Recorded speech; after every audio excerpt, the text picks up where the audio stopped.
Okay, so we were writing those expressions from the situations. Now let's take a look at what we can do with them once we have them. We're going to be looking at something like this. A variable equals a number. Of course, it's called an equation, and the defining part of it is that symbol right there, the equal sign. So a little bit tougher question than it seems. What does the equal sign mean? Kind of tough to define it without using the word equals, isn't it? Is the same as, yes, or has the exact same value as. So what it's telling us is that what's on one side has the exact same value as what's on the other side. In fact, you can think of it like a balanced scale. What's on the left side exactly balances what's on the right side. And of course, it balances at the equal sign. Now, this is the simplest form of equation. X equals a number or variable equals a number. And all equations start out like this. And they get built up from there. So we have our basic operations that we can use for building an equation. You know, we've already discussed adding, subtracting, multiplying, dividing. And we've even discussed a little bit of powers and roots. And there are actually other basic operations that come into play that we're not going to discuss right now. But let's start out simple. Let's say that we're going to add 4. So if I add 4 to build onto this equation, this becomes x plus 4. However, if I'm thinking of this as being a balanced scale, if I add 4 to one side, that scale is going to tip unless I do what? Add 4 to the other side. I have to do exactly the same thing to the other side to keep it balanced. So what's 7 plus 4? 11. So we have now built a slightly more complex equation. Now, if you're given the command to solve an equation, what it's asking you to do is reverse this process that we just did. It's asking you to take it apart. Now, to take it apart, you have to do the opposite. We built this equation, so we know how it was built. It was built by adding 4. So to take it apart, we would take away 4 or subtract 4. So if we subtract 4 here, that takes this piece off. It's gone, and we're left with just x. But again, because of up here, because that scale tipping, if I take 4 off of one side, the scale is going to tip unless I do exactly the same thing to the other side. So I take 4 off of that side as well. 11 minus 4 is 7. So when we're asked to solve an equation, that's what we're asked to do, is take it apart and get it back to that simplest form. Now, we built this equation, so it was really easy to figure out how to take it apart. The trick is being able to look at an equation and figure out how it was built. So let's look at how we do that. So let's say that I have y minus 2 equals 6. To figure out how it was built, first thing we do is we find the equal sign right there, because that's what separates the two halves or the two sides of our scale. Then we identify which side has the variable on it. In this case, that's right there. The right side, we have the y there. Now we have to ask 2 questions. One is, what is keeping our variable from being alone over there? That's the 2. The second question is, what operation was used to build that 2 onto the variable? Well, it has been subtracted. Does that make sense? So this equation has been built, or was built, by subtracting 2. So if we're asked to solve, how do we take it apart? Well, the opposite of subtracting 2 is adding 2. Adding 2 makes that go away, and we're left with y. Now we have to do the exact same thing to the other side of the equation, or it's going to tip again. So 6 plus 2 is 8. So the solution to that equation is y equals 8 or 8 equals y. What if we're not sure that we did it correctly? We can double check it. Just like we did when we were evaluating those expressions on Tuesday, we can replace, if 8 equals y or y equals 8, we can replace y with the number 8. So does 6 equal 8 minus 2? Yeah, 8 minus 2 is 6, so they are the same. It's equivalent. So that answer is correct. So we might have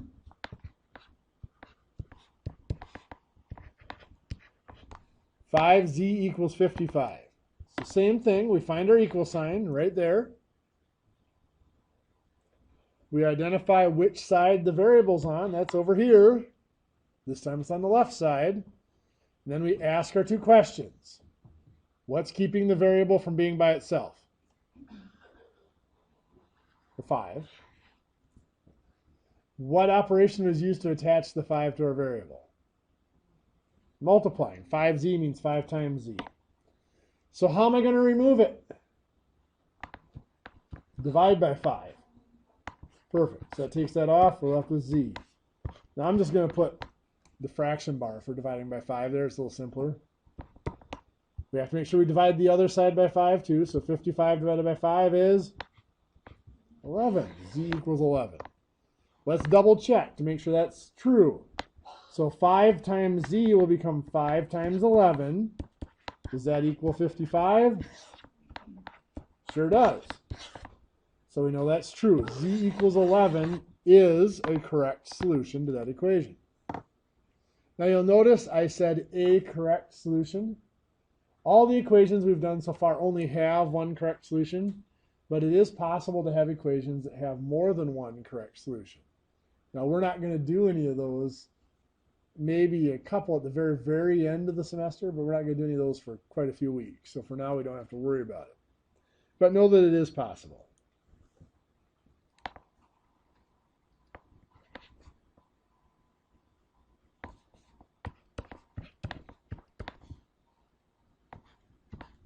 Try that one in your notes. So how is this equation built? Added 3. So how are we going to take it apart?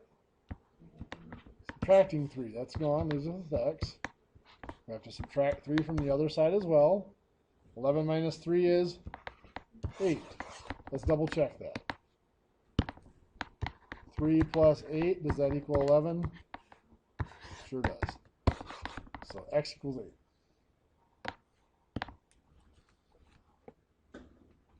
Now, most of these you could probably look at and just figure it out, and that is a valid way of solving an equation. If I give you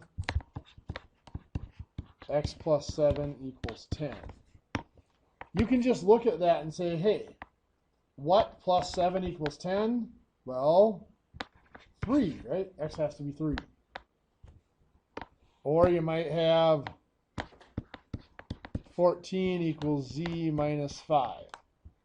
Well, you might be able to look at that and say, what minus 5 equals 14? 19 minus 5 equals 14. So z equals 19. Or I might have 4y equals 20. And you might look at that and say, well, what times y equals 20? 5. Yeah, so y has to be 5. 4 times 5 equals 20. So if you're good with your addition, subtraction, and multiplication facts, some of these simple, they're what they're called one-step problems because there's only been one step done to build the equation. So you only need to do one step to take it apart. So many of those, if you're good with your numbers, you can actually do those in your head. But there are going to be some that are more complex. We may look at some like this.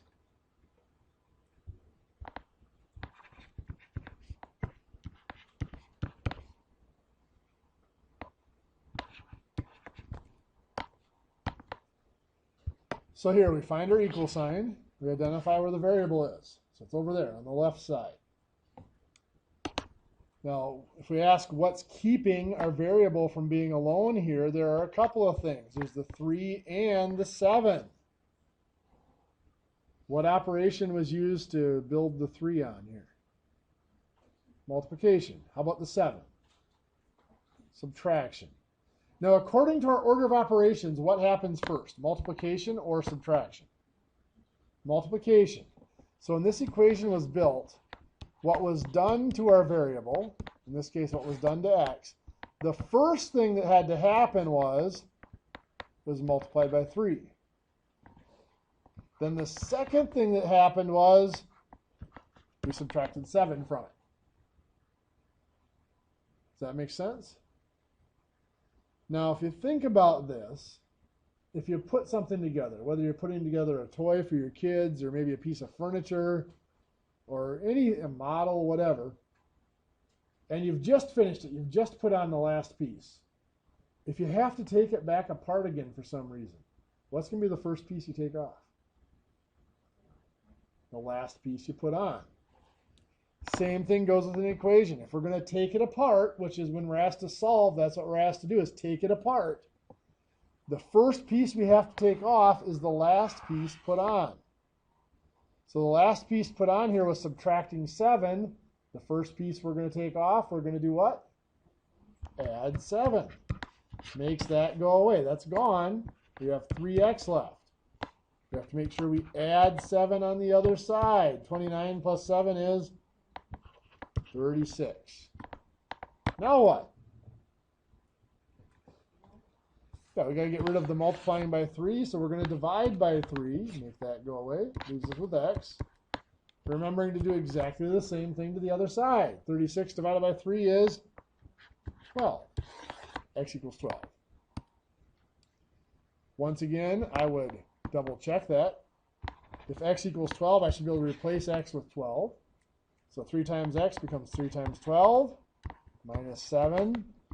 Check to see if that's 29. Well, 3 times 12 is 36. Minus 7 is 29. So it is a correct solution.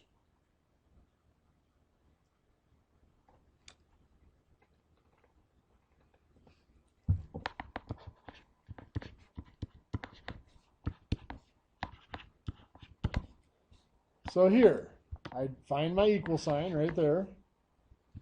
Find which side the variable's on. This time it's on the right side.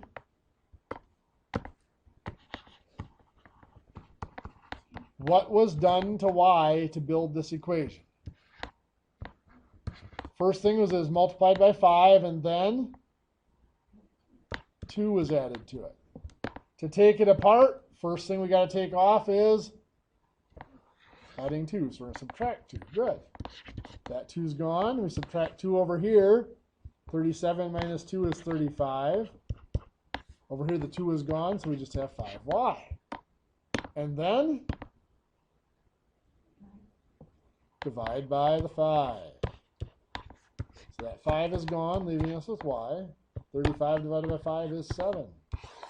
Y equals 7. Let's double check it. We're going to replace y with 7, so 5y becomes 5 times 7 plus 2.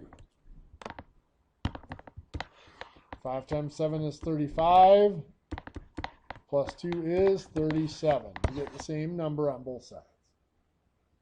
What do you think? Better than a sharp stick in the eye? For now. Let's have you try one.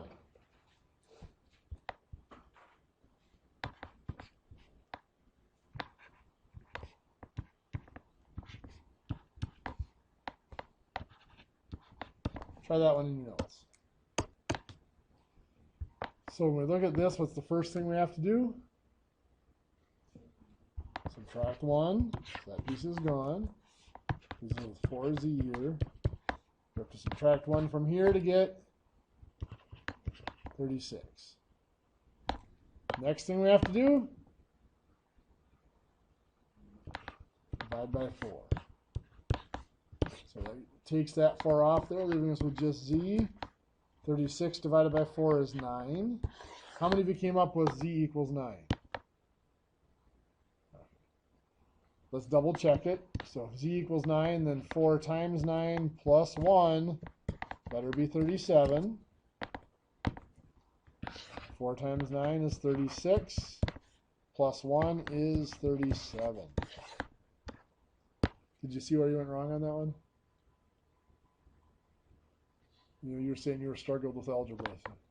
Yeah, I knew. Yeah. Does that make sense now that you've seen it done? Okay. Let's try another one.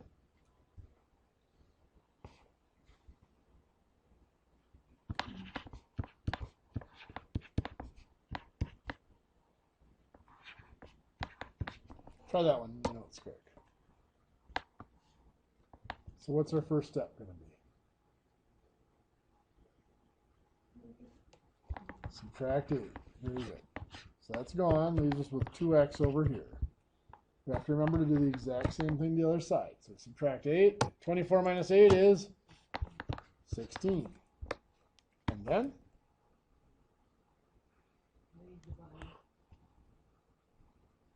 Divide by 2. So that's gone. Leaves us with x.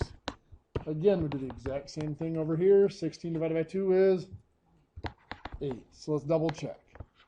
Does 24 equal 8 plus 2 times 8? Well, 2 times 8 is 16. 8 plus 16 is 24.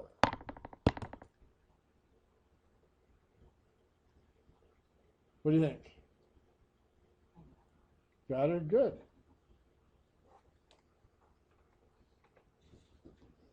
There are other variations we'll run into. We're going to go over these more again later. Don't worry. It's something we'll come back to time and again.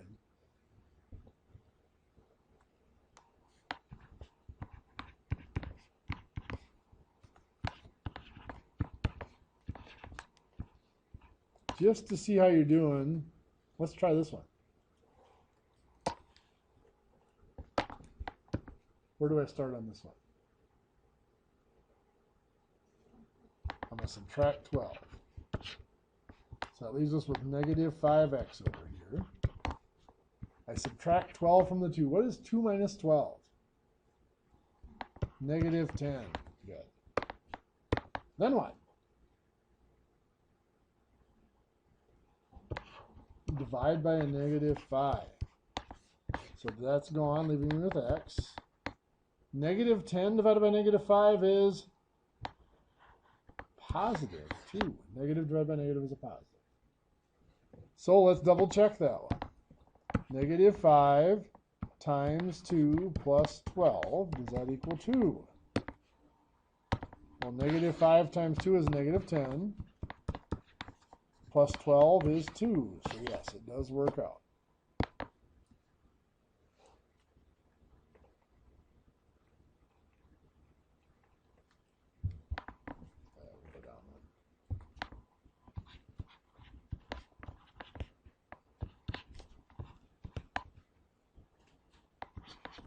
Try that one in your notes. Where do I start? What's that? Careful. This is tricky. What's been done to our variable to build this? Well, we have the 15 and we have the 3. It's actually not a 3, it's a negative 3. The negative 3 is multiplied. So it's multiplied by negative 3. The 15 is actually added to it. We see that minus in there, and we want to say we subtracted 15, or we subtracted 3. We didn't. It's adding, it's times a negative 3 and then adding 15. So to take this apart, we have to subtract the 15. So that 15 is gone, leaving us with negative 3y. 6 minus 15 is a negative 9.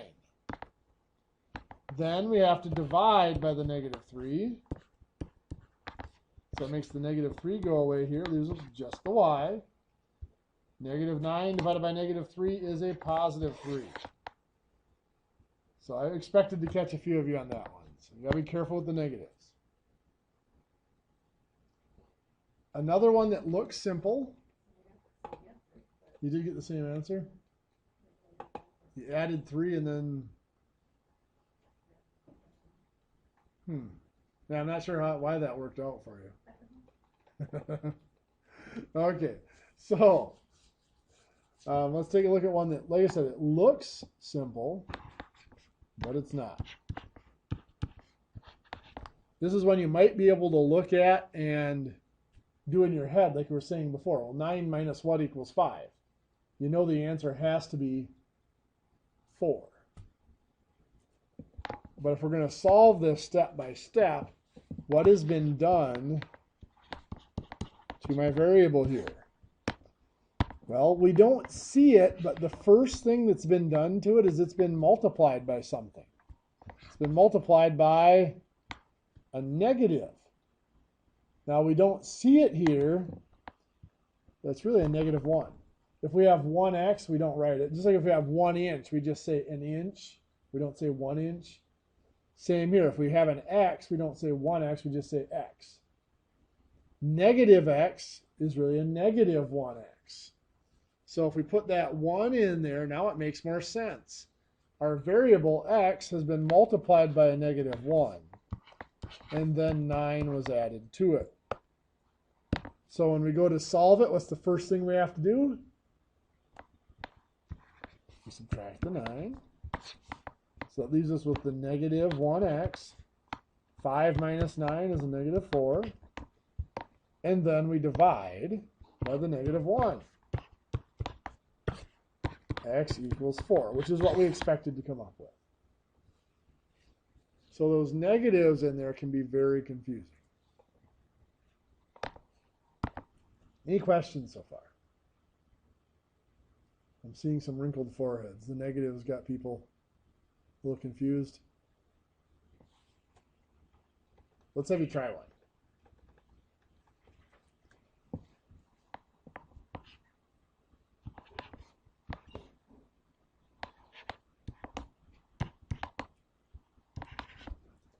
Try to find what z is. What do we do first? We're going to subtract 13. Very good. So that's gone. Now this is negative z, or if we wanted to write it as a negative 1z, that's fine. What's 8 minus 13? Negative 5. Then what? Divide by negative 1. So that's gone. We have z here. What's negative 5 divided by negative 1? Positive 5. Negative divided by negative is a positive. Any questions? Now again, this is one that you might be able to do in your head. 13 minus what equals 8? You maybe could fill in the 5. And definitely you'd want to double check it. So put the 5 in for z. 13 minus 5, does that equal 8? And it does.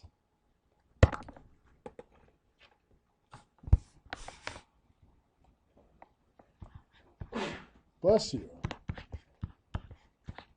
Try that one. Okay, so where do we start?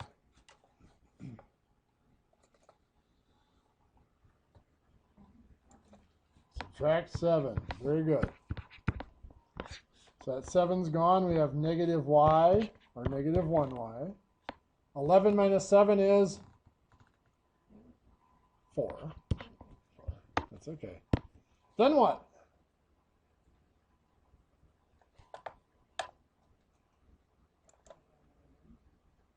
Divide by the negative 1.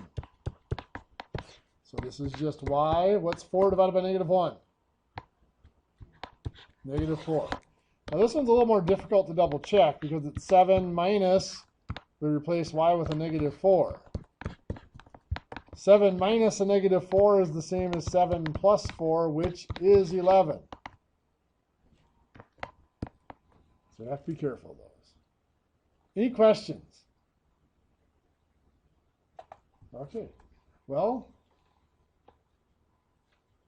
let's keep going with these then. The next step is to look at taking a simple situation and turning it into an equation. So you might have something like Pat earns $12 per hour.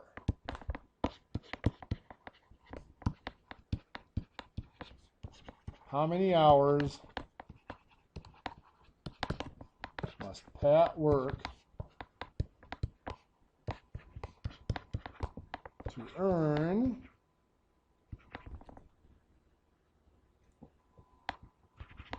$384? Now, some of you might look at this, and part of the difficulty of writing equations with a lot of these simpler word problems in the beginning, I think I've mentioned this before, is that you can look at them and you really know how to find the answer. You look at this and say, oh, I'm just going to take 384 divided by 12, because we've done stuff like this before. But the purpose is to try to get used to writing the equations.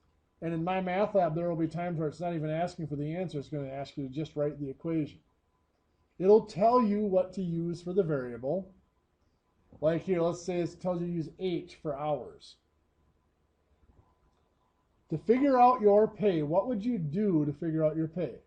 If you're making $10 an hour and you work 20 hours during the week, how would you figure out your pay? 10 times 20.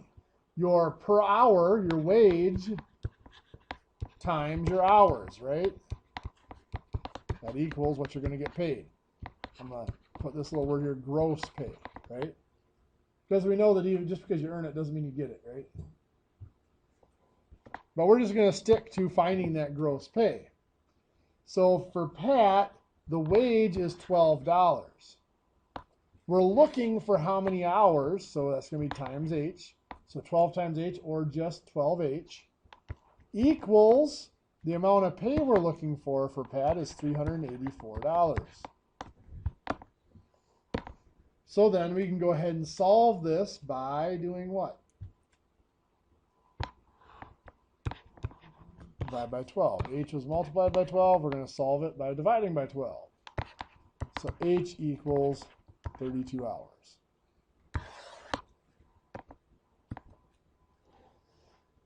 So this is an example where there are formulas out there. This is a known formula for finding gross pay, your wage times your hours. So it's a case where there's a known formula out there, so we just have to recall the formula and then put in the information we're given into that formula. And this actually happens quite a bit. Let's say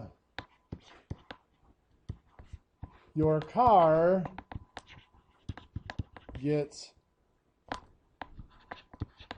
32 mpg, miles per gallon.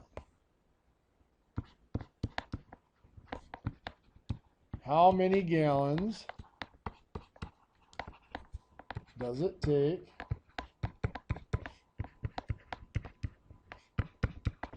to go,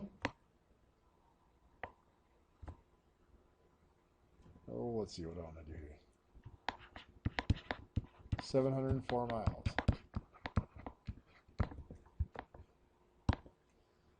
Now there are a couple of different formulas we could use for miles per gallon. Miles per gallon, mpg, equals miles divided by the number of gallons. Or you might write the miles driven is equal to your mpg times your gallons. Either one of those is a valid formula. We could use either one of those here. The problem is if we use this version of it, we put in 32 for the mpg. Do we know the miles? 704. Do we know the gallons? No, that's what we're looking for. We'll put G in there for gallons. How do we solve for the variable being on the bottom of a fraction? Well, at this point, we don't know how. It's something we're going to go over I think next Thursday. So that means we're better off going with this version of the formula. We put in our miles, 704, mpg is 32, and we are looking for the number of gallons. So to find the gallons, we divide by 32. 704 divided by 32 is 22.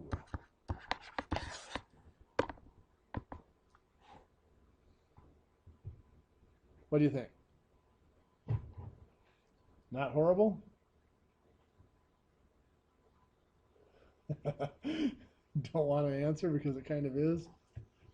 Okay.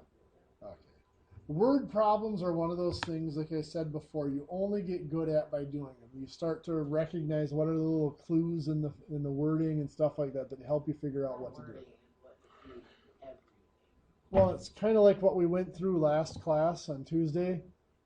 There are like 7 or 8 different ways I can think of off the top of my head to indicate that you're taking a number and adding something to it. So, I mean, there's all sorts of different wordings that mean the same thing, or are going to result in the same thing. But then there's also wordings that look very, very similar that actually result in something slightly different. So it is very tricky. It's almost like learning a new language.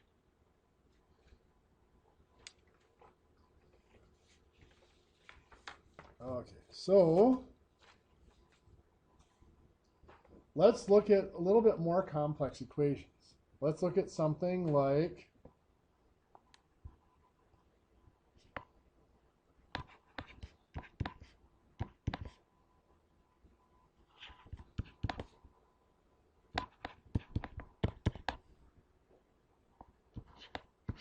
this.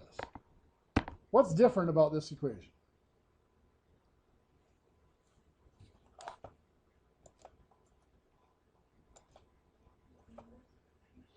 Yeah, the variable appears twice, right?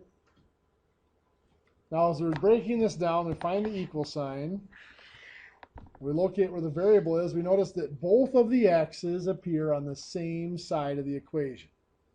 Now, this makes life a little bit easier for us. Since they're both on the same side, if we're thinking of that balanced scale idea again, if I just push the two of those together, can I just push them together into one big pile? Would that change how it balances? Yeah, it won't. I can do that. It won't change anything. So I can take 5x and 3x and I can combine them to get 8x. So 8x plus 2 equals 26. Now I can solve this just like I have been. What would I do? Subtract 2. I don't know where I put the plus in there. There we go. Subtract 2, so that's gone. Subtracting 2 over there is 24. So over here it's just 8x. 8x equals 24. And then divide by 8. So x equals 3.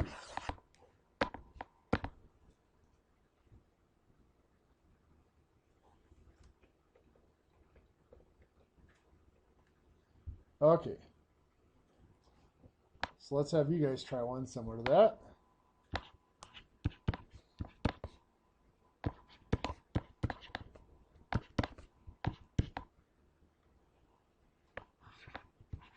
Try that one in your notes. 28 equals 5x plus 7 minus 2x. So where do we start?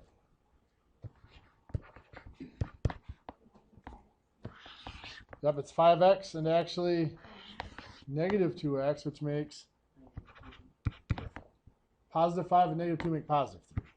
So 3x plus 7. Then what?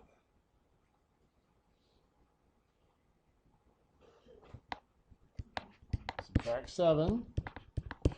We've got 21 equals 3x. And then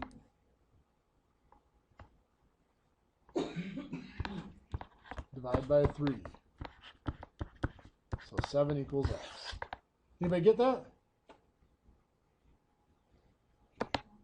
Let's try one more, see if we can get a little bit better average.